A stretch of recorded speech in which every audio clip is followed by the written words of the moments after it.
That's out. It's 299 test wickets from McGrath. That was a good one.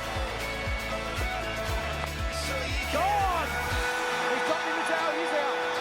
First ball, Glenn McGrath, there's 300. The perfect scenario. Just seen his opening batsman before, he's just seen Brian Lara fall. Here he is facing a hat-trick. It's out! Got it! Glenn McGrath's got it! It's a leading edge, straight up in the air, and that's a hat-trick. We're working on 300 test wickets for long, Glenn McGrath. Glenn McGrath's hat-trick at the WACA in 2000 against the West Indians. 563 test match wickets for Glenn, and he's with us today for our bowling masterclass. Good to see you. You're looking fit. I wouldn't go that far. I think it's this will be the first time I bowled in 2 years, so we'll see how we go. Okay. Well, you've had a few looseners. You're kind of ready to go. Let's begin right at the beginning, because the first time we saw you, you were a skinny fella. You ran in a little straighter than you do now. Look at that old footage. Yeah. Has much changed in your bowling action since those early days? I think I've put on a bit of weight. I think it's the action's not as arms and legs everywhere. It's a lot more controlled and through the crease. But in this footage here, that's in the West Indies in '95. So when you say the action's controlled, what do you mean by that? Do you mean that you found a more mechanical method that was therefore repetitive? Well, just looking at that last ball, that was back in '95, so there's not too much difference there. You know, I think always had a fairly smooth run up. I tried to sort of go straight through the crease, good straight lines, and straight through towards the batsman. So there wasn't any falling away, there wasn't any wasting of speed by going in the wrong direction. In those early days, you didn't have that little duck in to get closer to the stump, so you used to run through in a straighter line. Did you change that on purpose? I didn't change it on purpose. I tried to get nice and close to the stump, so bring LBW and sort of get that ball, sort of the batsman thinking they had to play it the whole time. I think that little jump in was something that just came over time. I tried not to do it too much because it did waste off a little bit of pace. We're watching your run up here, and it's very easy to see how level your eyes are. It's as if you were determined to have a still head above all else. Yeah, I guess if you've got a still head, everything else is controlled. I didn't look at a spot on the wicket when I bowled. It was all about feel.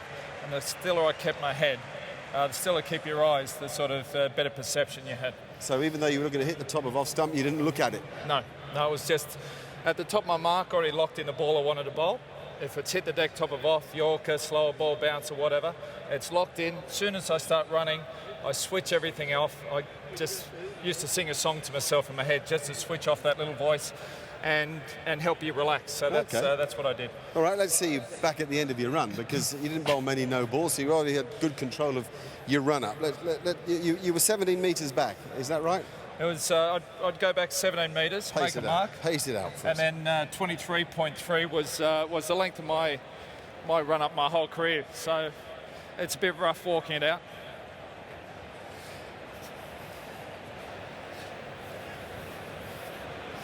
So you have a point from which you have to take off from every ball you bowl. Sorry? You have a point from which you have to take off from every ball you bowl.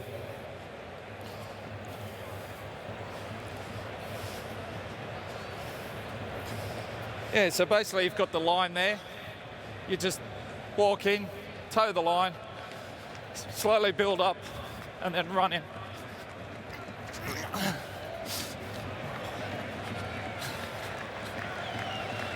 Okay, there's a couple of things I picked up there. One is the position of your wrist. You have your wrist in quite a cocked position.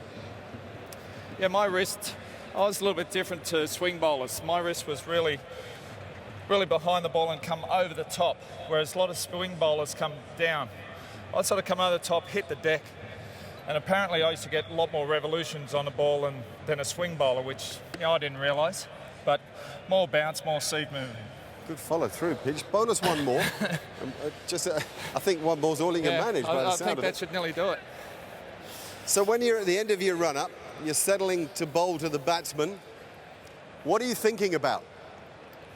What are you thinking about at the end of your run? What am I thinking back? So when I bowl, walk back to the top of my mark, analyse the ball I've just bowled, work out what ball I want to bowl next, and then just switch off, get the song in my head, relax, run in and bowl.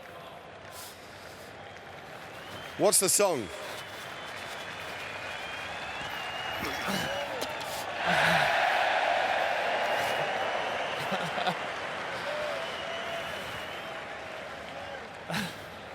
Don't worry about the no ball. All right, just spend a minute for us on the follow-through, because I notice a very full follow-through. It's like you're making a conscious effort to complete your action. Yeah, a lot of people think you get the pace from the shoulder. It has to go from here. I always felt the quicker you get through the crease. So where you get your pace from, and I felt my bounce, was from the top of the action down through here. And you power through the crease. That's why your run-up goes, your follow-through continues on and slows down when it's ready. And you try to follow through towards the target? Well, you try to follow through and get as close to the batsman as can. Yeah. So see how he's going, then turn around and come back. Okay, and I like the fact you use this left arm strongly as well. Because that's where you get your power from here and from the top of your mark down through here and drive through with the hip.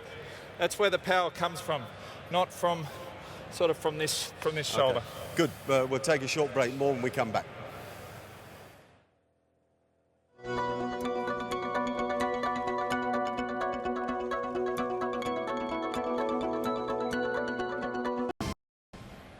Welcome back. I'm at the end of Glenn McGrath's run-up, and I want to know what's going through your head. You were known as somebody who was almost surgical in the way that you could destruct a batting order. What's going through your head? How are you looking to get people out? Well, I'm only looking to get a batsman out one of three ways, either bowled, LBW or caught from keeper through to gully. So that's why I've got all my catches in there. I bowl with a 7-2 field, or even an 8-1 sometimes, because that's where I'm trying to get the wicket. So that's why I hit the deck, top of off. Hopefully the ball just holding its line, going away, or occasionally coming back in off the wicket. So as you're running into bowl, are you serious that you've got a song going in your head? You're trying to relax yourself? Yeah, because the worst thing is a little voice in your head. Sometimes when you're not bowling well, you're thinking about your front arm, your follow through. You can't think about that in a match. You work on that in the nets. In the game, just think about bowling and what you want the ball to do and switch everything else off. That's why that song in the head. And with variations, you've got all sorts of different balls in your package. How do you grip the ball for those different balls? And do you change that grip as you run in to confuse the batsman? No, not really. I just fingers behind the seam, thumb on the bottom, sort of cocked running in, and that was it. Just relax, stand tall, hit the deck. Let's go. Pretty simple stuff. Let's see. So a clear head. The song is singing.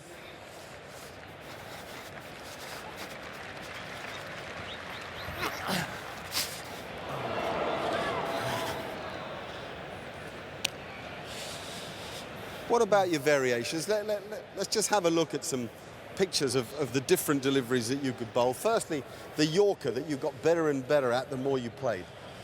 Yeah, that was early game against Queensland. But the funny thing with bowling Yorkers, you have to stand tall rather than bowl too quick. Bouncer again, get the feel, hit the deck, stand tall.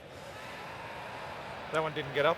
No, that was the bouncer that Sachin Tendulkar was LBW to that didn't get up. Then we've got a cutter, and we've also got a slower ball in there. You also bowled around the wicket. So how was your grip for the slower ball? Slower ball was 1 of 4. Just hold it normally, let it slide out through the fingers there. The other one was off spinner, where you take your thumb off at the last minute, put here, off spinner. The split finger, where it sort of floats out, or the one that's sort of out the back of the hand, which sort of drops and hopefully gets a bit of extra bounce. So there's a bit of variation there. Any problem for you to bowl round the wicket? Did you change anything when you did? No, again, for me it was a feel. So I knew where the umpire was, the stumps each end. I knew the ball I wanted to bowl, it was locked in, and just relax and run in and bowl. That was as simple as I kept it. And when you say you had a song in your head, what was it mainly? Never the same song, just whatever I listened to on the radio coming in, or a song I liked at that time. So that, again, just helped me switch off that voice in the head, which occasionally got a bit negative. So it's a crystal clear message here. You've got a bowl with a clear head. Yeah. Absolutely. Nothing else going on, no traffic. No, and if I never changed my mind when I'm running in a bowl, and the odd occasion I did, it always went wrong. All right, fascinating stuff. You've got a big day here tomorrow, Jane McGrath Day. Looking forward to that? Yeah, no, looking forward to it. It's been amazing here. The 4th day we've been involved out here at the SCG. The crowd's been absolutely incredible.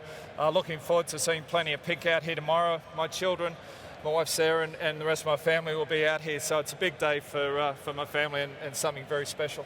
All right, mate. Well, good luck tomorrow. We'll be with you throughout the day. We won't embarrass you by asking you to bowl one more ball. What we will do is take you back to this very cricket ground, your last Test match wicket, and that terrific send-off that this wonderful crowd gave you on that occasion. Think back 2007 against England here at the Sydney Cricket Ground.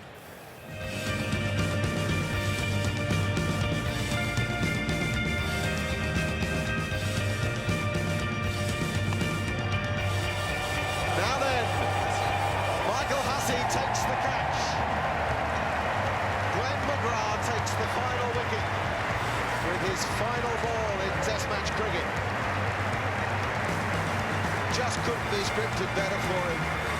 A great team will leave the field of play, led by a remarkable cricketer, favourite son of this place.